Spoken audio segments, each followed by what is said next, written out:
واپسی پر میں نے اس کی ٹیکسی کو چلایا نہیں اڑایا تھا۔ میری نظریں بار بار فیول گیج کی طرف اٹھی تھیں۔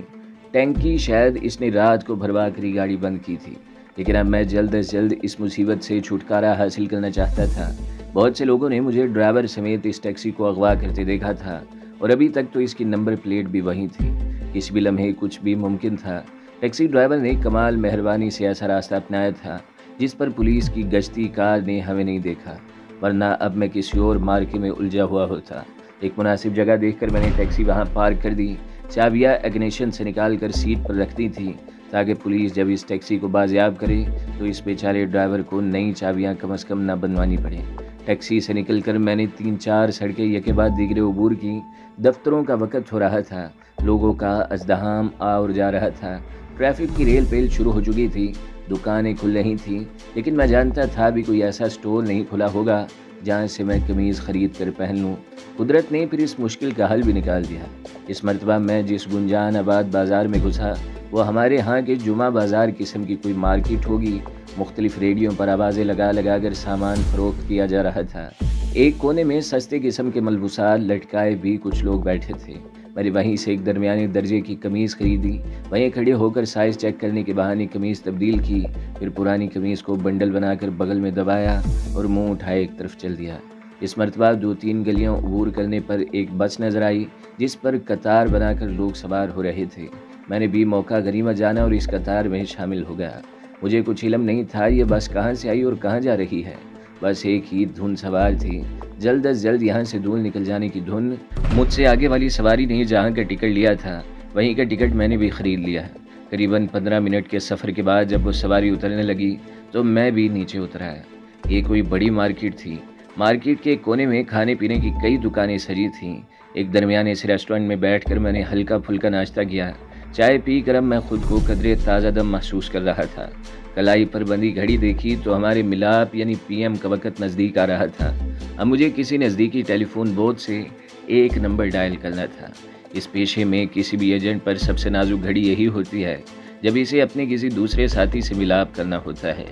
ان خطرناک لمحات میں کسی ایک کی غلطی کا خمیازہ لاکھ محتاط ہونے پر دوسرے کو بھی بھگتنا پڑتا ہے۔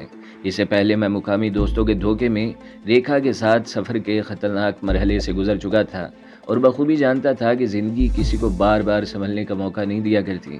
اگر اس مرتبہ معمولی چوک بھی ہو گئی تو عین ممکن ہے پھر سنبھلنے کا موقع ہی نہ مل سکے۔ یہی کچھ سوچتا میں اس میڈیکل سٹور کی طرف جا رہا تھا جس کے کونے میں ٹیلی فون دستیاب ہے کی تختی لگی ہوئی تھی۔ پہلی ہی کوشش پر نمبر مل گیا۔ وجے ہیکرز، دوسری طرف سے آواز آئی۔ دیکھیے میں دت بول رہا ہوں، انڈے پہنچ گئے ہیں۔ میں نے کوڈ دہرایا۔ ہولڈ آن پلیز، دوسری طرف سے انتظار کرنے کو کہا گیا۔ بمشکل 3-4 سیکنڈ بعد ہی دوسری طرف سے جواب آیا، مسٹر دت انڈے تو پہنچ گئے ہیں، آپ کہاں ہیں؟ میں نے اب تک اس بازار اور میڈیکل سٹور کا نام حفظ کر لیا تھا۔ ٹھیک ہے ذرا انتظار کرو، میں ابھی آ رہا ہوں۔ دوسری طرف سے سلسلہ منقطع ہو گیا۔ میڈیکل سٹور کے آگے فٹ پاتھ پر تخت پوش بچھائے ایک اخبار فروش اپنی دکان چمکا رہا تھا۔ تخت پوش پر اس نے کولکتہ کے درجنوں اخبار سجا رکھے تھے اور اس کے گرد گرد مفت خبریں پڑھنے اور ان پر تبصرہ کرنے والوں کی فوج ظفر موج نے حملہ کر رکھا تھا۔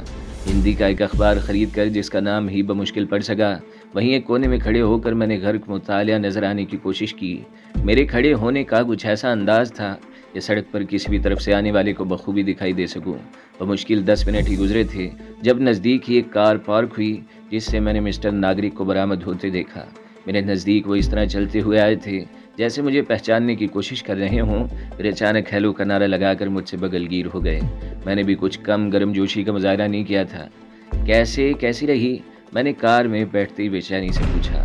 Wonderful, well done, excellent, commando, you are great.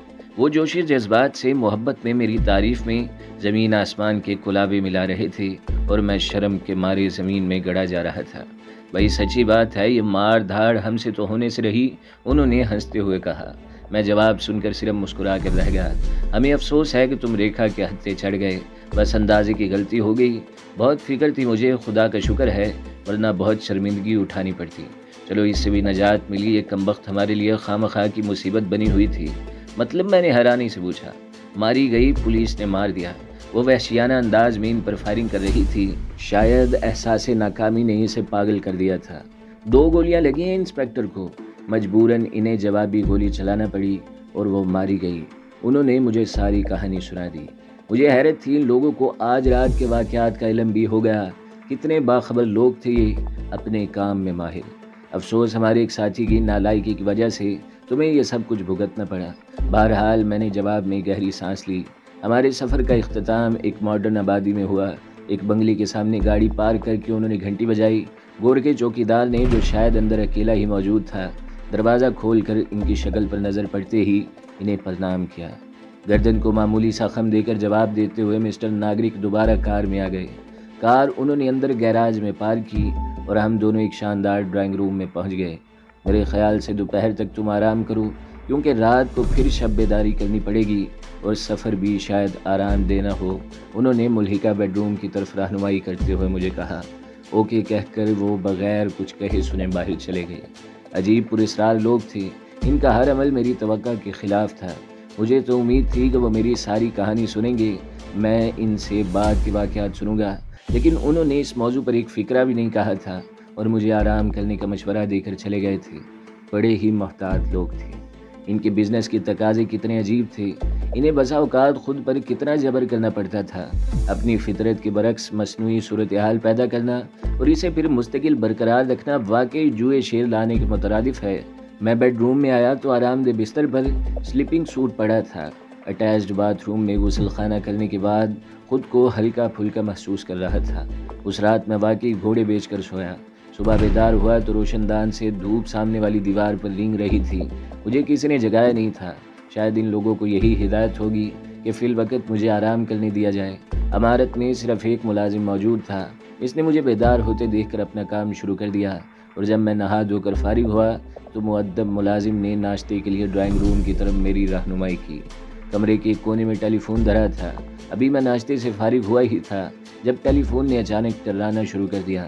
دوسرے کمرے سے اسی ملازم نے اگر فون اٹینڈ کیا اور پھر مجھے اشارتاً بتایا کہ یہ کال میرے لیے ہے۔ فون مجھے تھما کر وہ دوبارہ کمرے سے باہر چلا گیا۔ دوسری طرف مسٹر ناگرک مجھ سے مخاطب تھے۔ انہوں نے مجھے دوپہر تک کا وقت یہیں گزارنے کی تاکید کی اور یہ بھی بتایا کہ میرے نئے سفر کا آغاز دوپہر کے کھانے کے فوراً ہی بعد ہو جائے گا۔ دوپہر تک میں ڈرائنگ روم میں رکھے اخبارات اور رسالوں کے ڈھیر سے دل بہلاتا رہا۔ یہاں ہندی اور بنگلہ زبان کے اخبارات بھی موجود تھے، لیکن مجھے دونوں زبانیں نہیں آتی تھیں۔ انگریزی کا کوئی ایسا اخبار یا رسالہ نہیں تھا جس میں پاکستان کے خلاف جی بھر کر زہر نہ اگلا گیا ہو۔ اور اخبار اور رسالے میں بڑی بڑی تصاویر تباہل بنگالیوں کی سجائی گئی تھیں۔ بعض تصاویر دیکھ کر تو یہ گمان گزرتا تھا جیسے یہ ماڈل ہوں یا پھر اداکار جنہیں ایسی تصاویر بنوانے کے لیے اچھا خاصا معاوضہ ادا کیا گیا ہو۔ مجھے علم تھا کہ یہاں جو کچھ لکھا ہے، جو کچھ چھپا ہے، وہ جھوٹ ہے۔ یہ جھوٹ ایک پلان کے تحت، ایک تنظیم کے تحت بولا جا رہا تھا۔ جو بولنے والے تھے ان کی اپنی جھوٹ بولنے کی ایک تاریخ تھی۔ انہوں نے سیکھا یہی تھا کہ جھوٹ بولتے چلے جاؤ، وہ خود ہی سچ بن جائے گا۔ ممکن ہے یہ بات غلط رہی ہو، لیکن تاریخ کبھی بھی غلط کو صحیح اور صحیح کو غلط کر دیتی ہے۔ یہ تاریخ کا المیہ ہے، اور ایسا ہی ہوا۔ یہ الگ بات کہ جھوٹ میں جو کراہت ہوتی ہے وہ جلد یا بدیر جھوٹ اور سچ کا نتارہ کر دیتی ہے۔ تاریخ نے ہر قدم پر اپنا عمل دہرایا۔ اگر بھارتی حکمرانوں نے جھوٹ کے بل بوتے پر ہمیں دولخت کیا تو انہیں بھی اس کھیل میں مات ہوئی۔ ہم تو ہار کر ہارے، لیکن ہندو جیت کر ہار گیا۔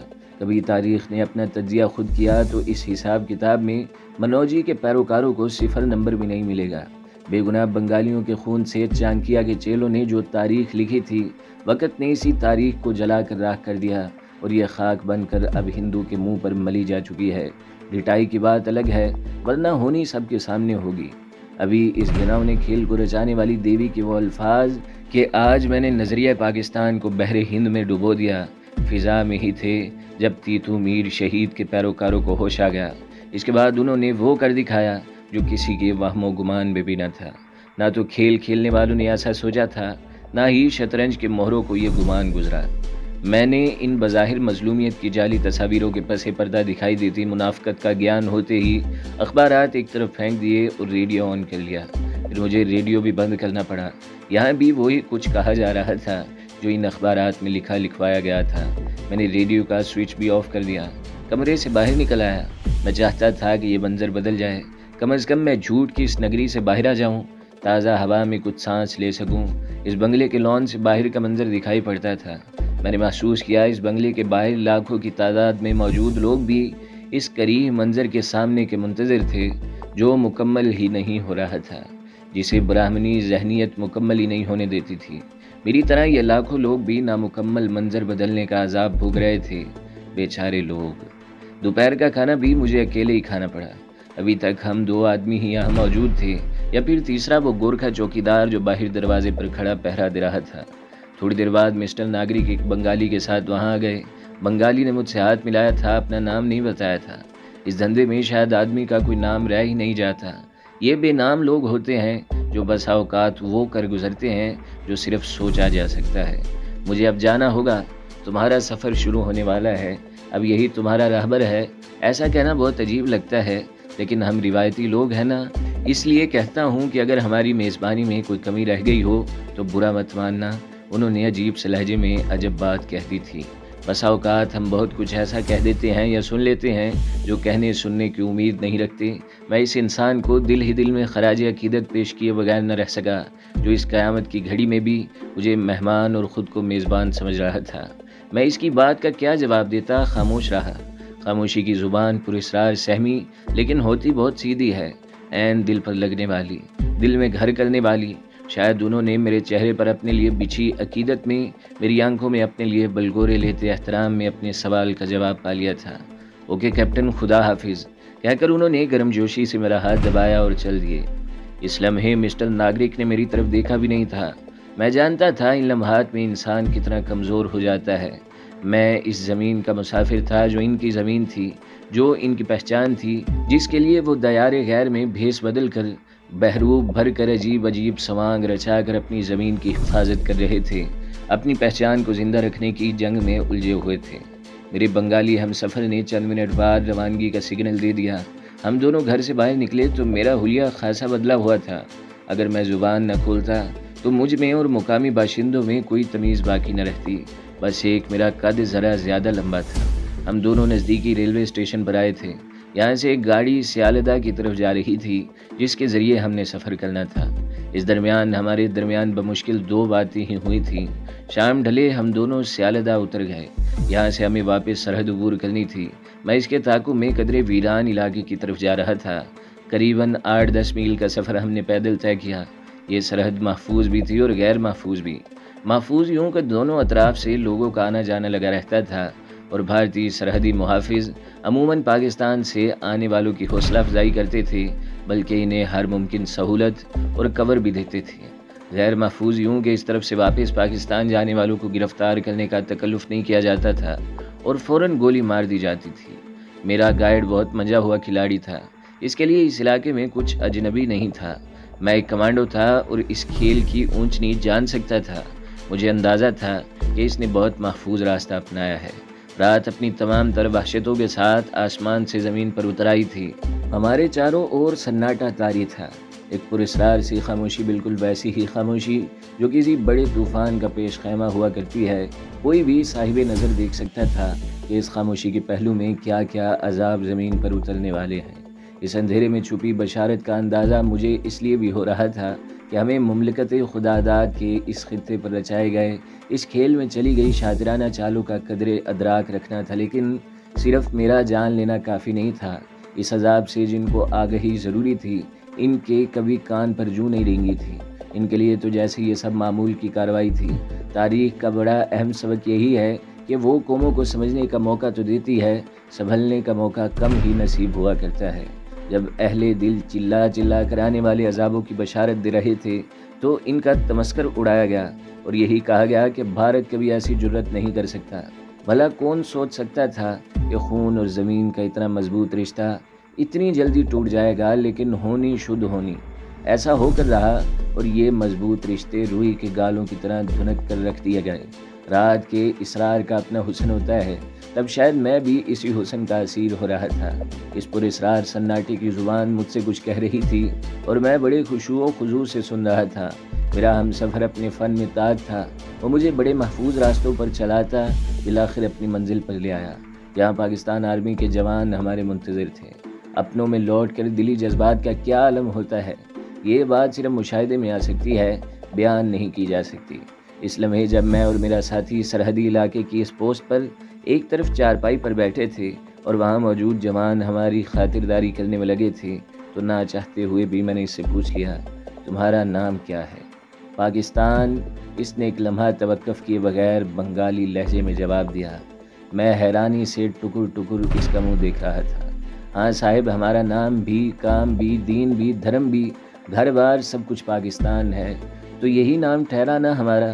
اس نے میری حیرانی کو محسوس کر لیا تھا۔ بنگالی مسلمان کے منہ سے نکلی اس بات نے مجھے سن کر کے رکھ دیا تھا۔ مجھے یوں لگا جیسے جو کچھ میں دیکھ رہا ہوں اور محسوس کر رہا ہوں وہ سب جھوٹ ہے، اور جو اس معصوم بنگالی نے کہا وہ سچ ہے، وہی سچ ہے۔ لیکن کیا ہم اس سچ کا بھرم قائم رکھ پائیں گے؟ تب یہی ایک سوال مجھے کچوکے دیتا رہا۔ میں نے اس کے بعد اس سے کوئی اور سوال نہیں کیا تھا۔ صبح پھوٹنے سے پہلے میرا ساتھی رخصت ہو گیا۔ ان لوگوں کو پاکستان کی خدمت اپنوں سے چھپ کر کرنا ہوتی ہے۔ اگر کسی مقامی غدار کو یہ علم ہو جاتا کہ کوئی بنگالی پاکستانی فوج سے تعاون کر رہا ہے تو تخریب کار اسے جان سے مار دیتے تھے۔ نہ صرف اسے بلکہ اس کے ساتھ کئی اور بے گناہوں کو بھی اپنی جان سے ہاتھ دھونے پڑتے تھے۔ اس کا گھر اس سرحدی علاقے میں تھا۔ صبح کاذب کی روشنیاں جب سہمی ہوئی فضا کو طفل تسلیاں دے رہی تھیں، ان لمحات میں ایک ہیلی کاپٹر نزدیک ہی موجود ایک قدرے میدانی علاقے میں اترا۔ مجھے جیپ میں بٹھا کر وہاں تک پہنچایا گیا، پھر وہی ہیلی کاپٹر مجھے لے کر ڈھاکہ کی طرف پرواز کر گیا۔ ڈھاکہ کی طرف جاتے ہوئے بالکل نامحسوس سے انداز سے میرے لاشعور میں کہیں غوطہ عظمیٰ کی شبیہ انگڑائی لے کر بیدار ہو گئی۔ ہیلی کاپٹر کے پرشور انجنوں کی آواز کہیں پیچھے رہ گئی، اور ناریل کے جھنڈ سے بارش میں بھیگی بنگالی ساحرہ میرے سامنے آئینی پردے کی طرح تن کر کھڑی ہو گئی۔ میں اس پردے کے پار کچھ بھی نہیں دیکھ سکتا تھا، کچھ نہیں سوچ سکتا تھا۔ عظمیٰ میں کوئی ایسی بات تھی، کوئی ایسا افشا ہونے والا راز تھا جس نے جادو کی طرح مجھے تحریر کر لیا تھا۔ اس کی گفتگو میں ایک بے نام سی خوشبو چاندنی کی طرح موجود تھی۔ وہ بہت شرمیلی، بہت گہری لڑکی تھی، کم آمیز اور کم آباد۔ یہ لڑکی کسی نہ سمجھ ہونے والے سوال کی طرح میرے ذہن میں الجھ کر رہ گئی۔ میں اسے سوچنا نہیں چاہتا تھا، لیکن ایسا کرنے پر مجبور تھا۔ ہم بسا اوقات مجبور کتنے ہو جاتے ہیں، شاید مقہور ہو جاتے ہیں۔ ہیلی کاپٹر ڈھاکہ چھاؤنی میں لینڈ ہوا تھا۔ میرے استقبال کے لیے میرے سر اور کرنل صاحب یہاں موجود تھے۔ میرے لیے خوش آئند بات یہ تھی کہ میری محنت راس آئی، اور جن کاغذات کے حصول کے لیے میں نے جہنم کی اس آگ میں چھلانگ لگائی تھی وہ میری آمد سے پہلے یہاں پہنچ چکے تھے۔ ویلڈن بوائے، بوڑھے کرنل نے، جس کے چہرے پر چڑھی مونچھیں اس کے جواں ارادوں کی غماز تھی، مجھے تھپکی دیتے ہوئے کہا۔ میں نے جواب میں کچھ نہ کہا۔ دل کی زبان رابطے کی مضبوط ترین زبان ہے۔ مجھے علم تھا کہ میرے جذبات بڑی احسن شکل میں ان تک منتقل ہو چکے ہوں گے۔ شام تک کا وقت میں نے آفیسرز میس میں سو کر گزارا۔ پھر ایک جیپ مجھے میرے آفس تک چھوڑ آئی۔ میں نے سب سے پہلے اپنی ڈاک کی فکر کی۔ اگلے ہی روز والدہ کی طرف سے خط آیا تھا۔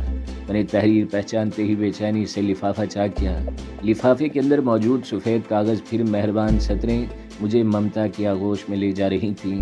وہ دن شاید زندگی کے خوش قسمت ترین دنوں میں سے تھا۔ والدہ نے لکھا تھا، تمہاری بہن حسن آرا کی رخصتی طے پا گئی ہے۔ اللہ نے مجھے اتنے بڑے انعام سے نوازا تھا جو میرے وہم و گمان میں بھی نہیں تھا۔ اس روز مجھے ادراک ہوا تھا کہ اس ہاتھ دو اور اس ہاتھ دو کے اصول پر قدرت کتنی سختی سے عمل پیرا ہے۔ بہن کی رخصتی ایک ماہ بعد طے پائی تھی۔ مجھے علم تھا کہ میں اپنے ہاتھوں اسے ڈولی میں رخصت نہیں کر سکوں گا۔ میں یہاں اس جیسی لاکھوں بہنوں کے سہاگوں کی سلامتی کی جنگ لڑ رہا تھا۔ یہ محاذ خالی نہیں چھوڑا جا سکتا تھا۔ شہادت روز بروز بڑھتی چلی جا رہی تھی۔ بڑے بڑے کڑیل جوان گھات میں لگے تخریب کاروں کی گولیوں کا نشانہ بن رہے تھے۔ قدم قدم پر احساس ذمہ داری بڑھ رہا تھا۔ میں تو یوں بھی فوج کے خصوصی گروپ سے تعلق رکھتا تھا۔ ہنگامی نوعیت کے حالات سے نمٹنے کے لیے تو مجھے تیار کیا گیا تھا۔ پھر یہ کیسے ممکن تھا کہ میں ان حالات میں محاذ خالی چھوڑ جاؤں؟ میں نے اسی وقت ماں کو لکھ دیا کہ وہ میرا انتظار نہ کریں۔ حسن آرا سے زیادہ میری یہاں کی بہنوں کو ضرورت ہے۔